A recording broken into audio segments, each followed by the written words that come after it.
Hello students, now let us study a module on cognitive skills. First of all, let us outline what are the learning outcomes of this module.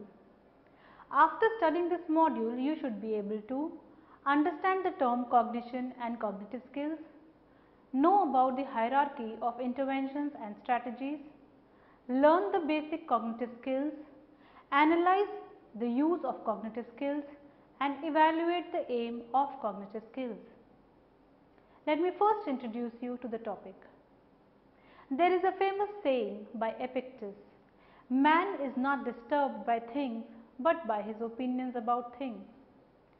The therapist's main work centers on the cognitions of the client. The realm of cognitive work of a client focuses on the opinions, attitudes, thoughts, schemas, beliefs of the client. While working on the cognitions of the client, the clinician needs to understand the level of cognitive development and the cognitive skills of the client. Interventions for each client need to be tailored according to their cognitive preferences, styles and abilities. Hence, a client having limited range of cognitive skills, complicated, complex and advanced techniques will not be beneficial for him. Thinking style is determined by emotional factors more than simply intelligence level of a person. Following Piaget's model of cognitive development, a client showing rigid, illogical and concrete thought is said to be at a primitive stage of cognitive development.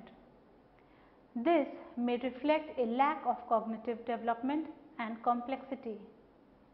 When this lack is not pervasive and occurring in certain situations, it can be attributed to emotional factors. Then the work of the client focuses on removing this interference and can help the client to function at a higher cognitive level with greater efficiency. Now let us understand what is the basis of cognitive work. The process of cognitive development moves through the development and modification of schemata about the world, a process that consists of organization and adaptation according to Piaget. As children grow and mature, they form schemata or thought patterns. As they move about in the world and have new experiences, they keep on modifying these schemata to assimilate and accommodate the new understandings. This helps the person adapt to the new changes and demands of the world. He organizes his present schemas and expands them and adapts using the old schemas. Hence, if a client's thinking is inflexible, they will be easily using information given by the clinician to form old schemata into new schemata, called as organization, and to accommodate the old schemata rather than to force assimilation where it is not appropriate. That is, it will lead to successful adaptation. The socio-cultural milieu, that is, the interaction with the caretaker and other adults and peers, strongly influence the types and styles of coping skills, problem solving skills and cognitive patterns or schema children will form and use. The primary mode used by the therapist for conveyance of message, guidance and encouragement is language. Language has to be adapted to the level of the client. For example, complicated language, jargons, sarcasm, etc. should not be used with children. Guidance and prodding can be used with children as well as adults. Thus, some factors that need to be considered by the therapist while working with clients are: number 1, the cognitive capacity and style of the client should be assessed before initiating cognitive work. Number 2, cognitive strategies should be chosen and adapted to the cognitive level of the client. The therapist should also check for forced assimilation by the client.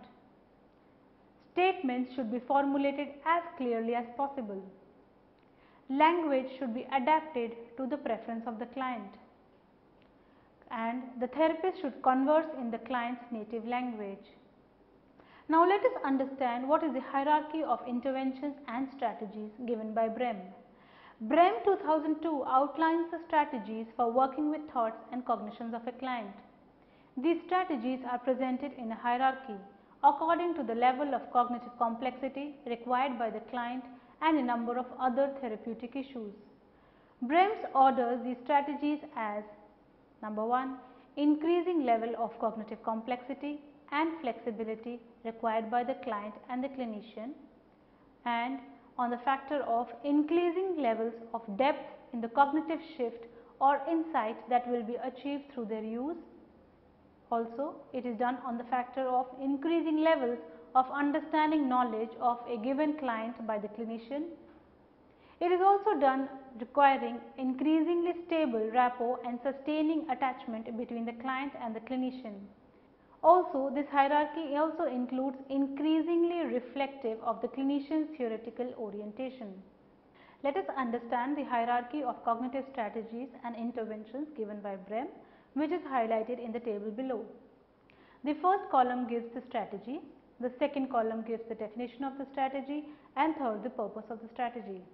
These strategies will be discussed in detail later on. The first strategy is imparting information, which is defined as providing objective knowledge or understanding the client did not previously have. And the purpose of this strategy is to alter a client's reaction or interpretation in response to a given situation. The second strategy is pointing out patterns. The definition of this strategy is pointing out and tying together multiple similar contents or messages given by the client over time. The purpose of this is to help the client recognize relational patterns, core affects or core beliefs that have become habitual or maladaptive to create motivational change. Third strategy is asking clarifying questions, which is defined as planfully or purposefully questioning to lead the client to an insight or understanding the clinician already has. The purpose of this is to facilitate self-discovery and understanding and having insight in the client. Another strategy is confrontation. Pointing out inconsistencies, discrepancies and mixed messages in the client's communication is the definition of this strategy. The purpose of this is to help the client recognize incongruence and help the client increase awareness and a new way of looking at old information. Next in the hierarchy comes the here and now process, which is defined as pointing out interactions with the clinician that mirror interactions, behaviors, attitudes or reactions also expressed with others. The purpose of this is to help the client gain insight about reactions, attitudes and behaviors that occur predictably and perhaps inappropriately in multiple contexts. The last strategy in the hierarchy is interpretation, which is defined as providing explanations based on knowledge of the client about the origins of a client's reactions, behaviors, interactions, etc. The purpose of this strategy is to help the client understand the reason behind reactions, attitudes, behaviors, etc. that manifest frequently, predictably or inappropriately. Now let us come to the basic skills and strategies of cognitive work in detail. The basic strategies are simple and require less cognitive complexity on part of the client. These strategies are focused on increasing client information bank both about life in general and about himself. These strategies point out patterns or uses questions that are clear and sufficiently straightforward. The clients do not perceive these as challenging or confronting. Three strategies discussed herein are imparting information, pointing out patterns and asking clarifying questions. Now let us discuss each strategy in detail. First strategy is imparting information. Some clinicians do not consider imparting information as a therapeutic strategy. They view it as psychoeducational intervention. Nonetheless, many clinicians use this strategy quite often. This strategy is best used when a client is working on factual information which is faulty, inadequate or incomplete. Since any kind of factual information is based on facts and truth, it can be verified and proved or disproved. It is not related to any set of opinions or values. Information is especially imparted if it can lead to revision, updating, expansion or completion of a factual set of information for the client. This in turn may lead to the client approaching a situation differently and have a different response. In sharing information, clinicians need to be careful not to be projected as arrogant, rather it should be a joyful and helpful process of sharing information. It should not demonstrate superiority of knowledge or power. It should not be presented as giving sermons or lecturing. Under this, some techniques mentioned are A. Psychoeducation. Psychoeducation involves providing information to the client about a developmental process. It is often used for group therapy targeted at anger management, parent education, stress reduction, etc. The clinician decides if there is a need to educate the client about developmental milestones of children, parenting, sexuality, resources available in the community, and imparts information on these issues.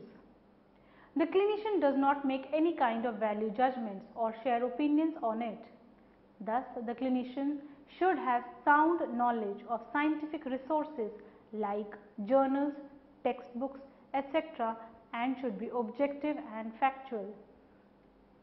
His knowledge should not be guided by television, magazines, newspapers, etc. The second technique under this is normalization. Another way to impart information is normalization or universalization. Such a strategy is used when a client questions his or her own behavior which the clinician finds as appropriate. For example, stress experienced before marriage, or another example could be traumatic response of a survivor of a tragedy. The clinician helps the client feel normal about his response as anyone else in his place would have had similar reactions. When the clinician provides further information on what to expect in future, how to avoid additional problems in future, the psychoeducation is added to normalization. The clinician should be very careful while using this strategy as normalization of an unhealthy or maladaptive behavior could have serious effects. Another strategy to impart information is relabeling, also called as refocusing or reframing. This involves providing alternative labels or viewpoints for a situation with which the client has problems. For example, a client calling himself as cowardly may be relabeled as careful or cautious, and an overindulgent parent may be reframed as protective. This helps the client to look at information from a different perspective.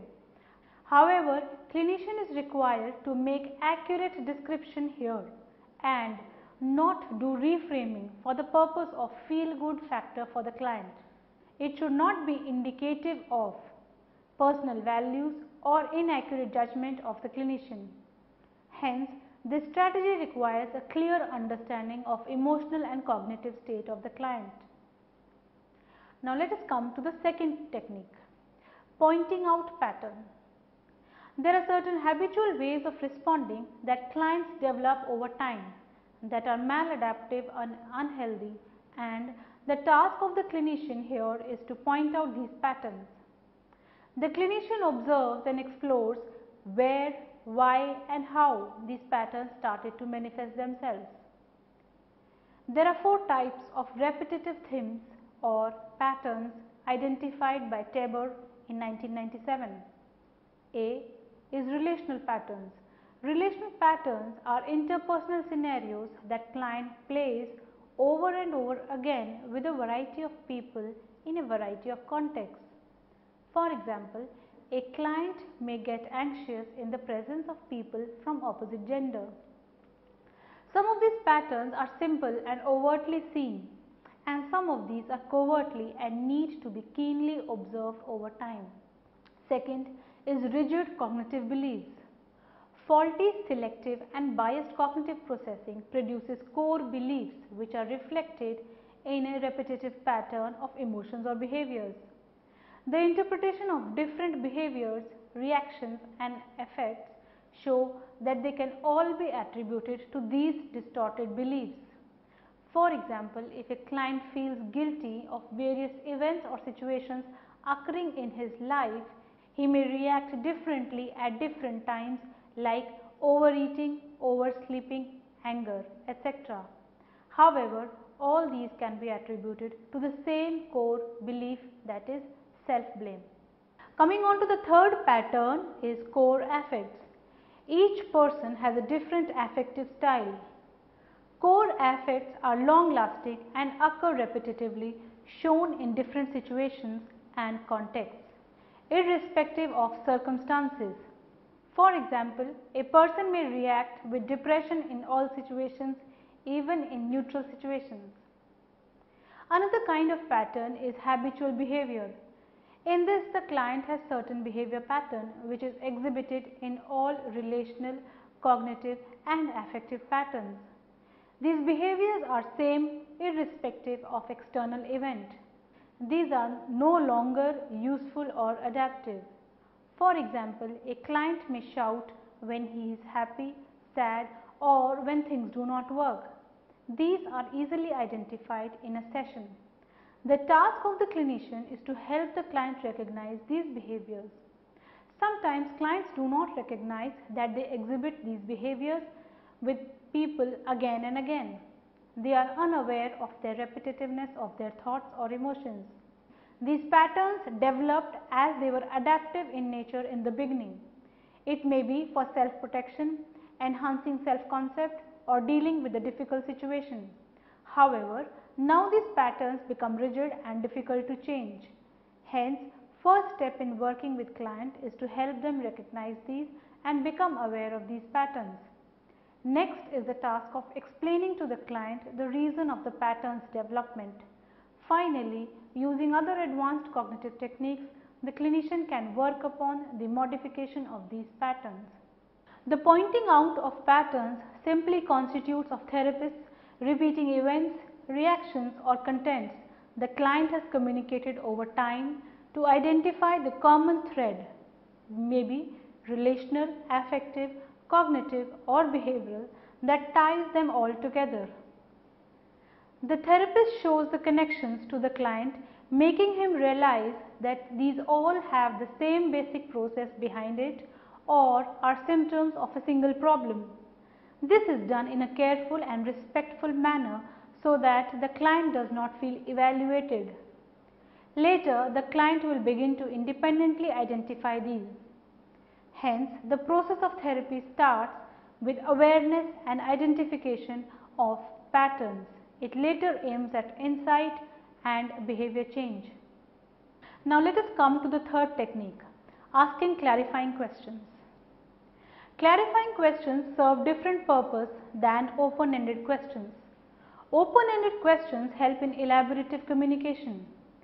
Clarifying questions have the clear aim of leading the client towards recognition, insight, conceptualization or understanding that the clinician has arrived at, which the client does not have as yet, but can be brought into this understanding.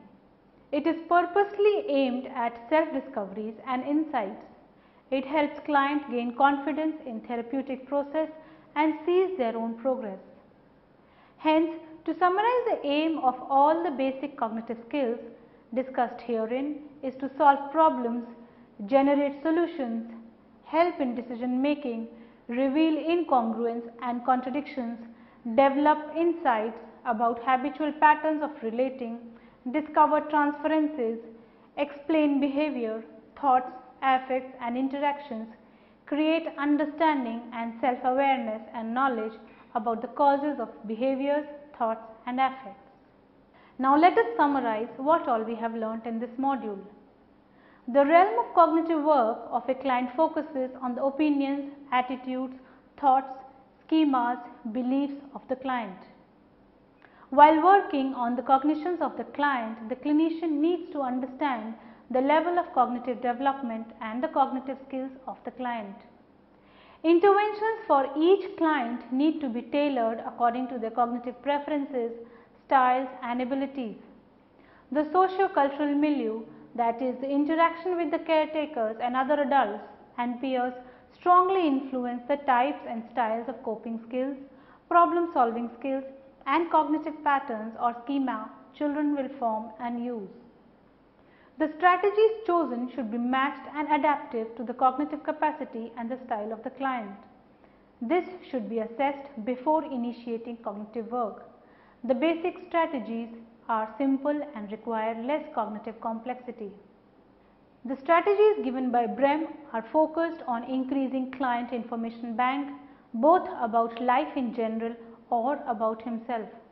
Brehm's 2002 had outlined the strategies for working with thoughts and behaviors and cognitions of a client as increasing level of complexity and flexibility required by the client and the clinician, increasing levels of depth in the cognitive shift or insight that will be achieved through their use, increasing levels of understanding and knowledge of the client by the clinician, requiring increasingly stable rapport and sustaining attachment between the client and clinician, increasingly reflective of clinician's theoretical orientation.